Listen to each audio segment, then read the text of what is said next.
Hello guys, sa video po natin ito ay papakita ko po kung paano po natin mahuhuli or makikita kung sino po ang tumatawag sa mga partner natin kahit po di natin kasama kahit po malayo.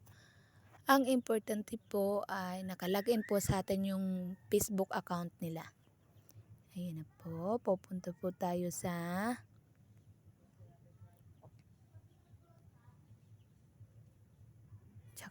personal information. Your address book, doon po natin makikita yung mga numbers na tumawag sa partner natin. Ayan po. Ganun kabilis.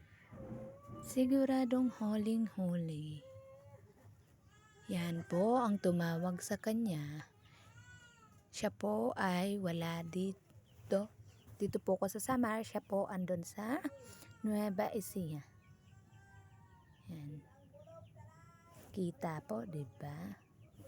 Yun lang po. Salamat.